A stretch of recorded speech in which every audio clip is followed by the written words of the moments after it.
رات کو زنجیروں میں باندھ کر کوڑے لگائے جاتے اور اگلے دن ان زخموں کو گرم زمین پر ڈال کر اور زیادہ زخمی کیا جاتا۔ اس لیے ان کے مقابلے میں اسلام کی تعلیم توحید کی تھی۔ اس کا یہ صلہ ملا کہ پھر حضور اکرم صلی اللہ علیہ وآلہ وسلم کی دربار میں مؤذن بنے۔ السلام علیکم ورحمۃ اللہ وبرکاتہ۔ میں آپ کا بھائی واجد علی۔ آج اس ویڈیو پہ میرے دوستوں ہم ریئیکشن دینے والے ہیں وہ حضرت بلال رضی اللہ تعالیٰ عنہ کی قربانی ہے۔ جب اس نے اسلام کو قبول کیا اس نے کتنی قربانی دین کی لوٹائی، کیونکہ انبیاء کے بعد زمین کے اوپر سب سے عظیم جو لوگ ہیں وہ صحابہ رضی اللہ تعالیٰ عنہ ہے۔ اور میرے دوستوں صحابہ رضی اللہ تعالیٰ عنہ کی جو قربانی ہے تو اس لوگوں کی قربانی کی وجہ سے یہ دین ہماری طرف پہنچا ہے، کیونکہ آپ صلی اللہ علیہ وسلم نے خود فرمایا ہے کہ میرے صحابہ کی مثال آسمان کی تاروں کی طرح ہے، جو جس صحابی کا اتباع کرے گا تو وہ فلاح تک پہنچ جائے گا۔ تو میرے دوستوں صحابہ کا جو واقعات ہے یہ ہم کو سننے بھی چاہیے اور اپنے بچوں کو بھی سنانا چاہیے۔ تو میرے دوستوں ویڈیو شروع کرنے سے پہلے آپ کی خدمت میں درخواست ہے، جو ہمارے چینل پر نئے ہو تو چینل کو سبسکرائب کرنا نہ بھولیے اور ویڈیو کو لائک شیئر لازمی کیجیے۔ تو انشاءاللہ ویڈیو شروع کرتے ہیں اور اس میں دیکھتے ہیں حضرت بلال رضی اللہ عنہ کی قربانی۔ اللہ اکبر اللہ اکبر۔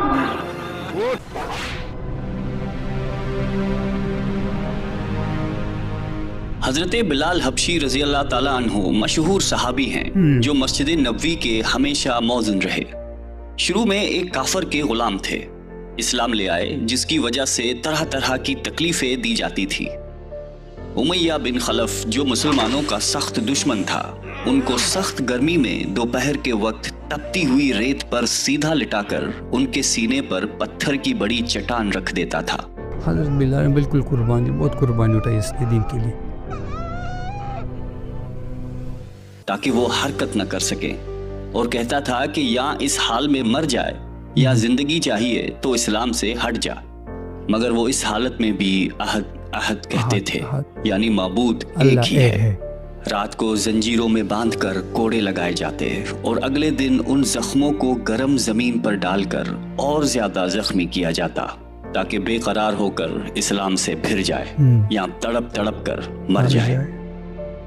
عذاب دینے والے اکتا جاتے، کبھی ابو جہل کا نمبر آتا، کبھی امیہ بن خلف کا۔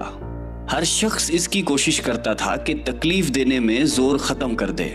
حضرت ابو بکر صدیق رضی اللہ تعالیٰ عنہ نے اس حالت میں دیکھا تو ان کو خرید کر آزاد فرمایا۔ چونکہ عرب کے بت پرست اپنے بتوں کو بھی معبود کہتے تھے، اس لیے ان کے مقابلے میں اسلام کی تعلیم توحید کی تھی، جس کی وجہ سے حضرت بلال رضی اللہ تعالیٰ عنہ کی زبان پر ایک ہی کا ورد تھا۔ یہ تعلق اور عشق کی بات ہے۔ ہم جھوٹی محبتوں میں دیکھتے ہیں کہ جس سے محبت ہو جاتی ہے اس کا نام لینے میں لطف آتا ہے، بے فائدہ اس کو رٹ آ جاتا ہے۔ تو اللہ کی محبت کا کیا کہنا، جو دین اور دنیا میں دونوں جگہ کام آنے والی ہے۔ یہی وجہ ہے کہ حضرت بلال رضی اللہ تعالیٰ عنہ کو ہر طرح سے ستایا جاتا تھا، سخت سے سخت تکلیفیں پہنچائی جاتی تھی۔ مکہ کے لڑکوں کے حوالے کیا جاتا تھا کہ وہ ان کو گلی کوچوں میں چکر دیتے پھریں، اور یہ تھے کہ ایک ہے کی رٹ لگائی تھی۔ اس کا یہ صلہ ملا کہ پھر حضور اکرم صلی اللہ علیہ وآلہ وسلم کی دربار میں مؤذن بنے، اور سفر حضر میں ہمیشہ اذان کی خدمت ان کی سپرد ہوئی۔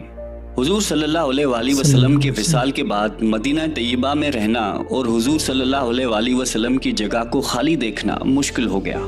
اس لیے ارادہ کیا کہ اپنی زندگی کے جتنے دن ہیں جہاد میں گزار دوں۔ اس لیے جہاد میں شرکت کی نیت سے چل دیے۔ ایک عرصے تک مدینہ منورہ لوٹ کر نہیں آئے۔ ایک مرتبہ حضور صلی اللہ علیہ وآلہ وسلم کی خواب میں زیارت کی۔ آپ صلی اللہ علیہ وآلہ وسلم نے فرمایا کہ بلال، یہ کیا ظلم ہے، ہمارے پاس کبھی نہیں آتے؟ تو آنکھ کھلنے پر مدینہ طیبہ حاضر ہو گئے۔ حضرت حسن رضی اللہ تعالیٰ عنہ اور حسین رضی اللہ تعالیٰ عنہ نے اذان کی فرمائش کی۔ لاڈلوں کی فرمائش ایسی نہیں تھی کہ انکار کی گنجائش ہوتی۔ اشہد ان لا الہ الا اللہ۔ اذان کہنا شروع کی اور مدینے میں حضور صلی اللہ علیہ وآلہ وسلم کے زمانے کی اذان کانوں میں پڑھ کر کوہرام مچ گیا۔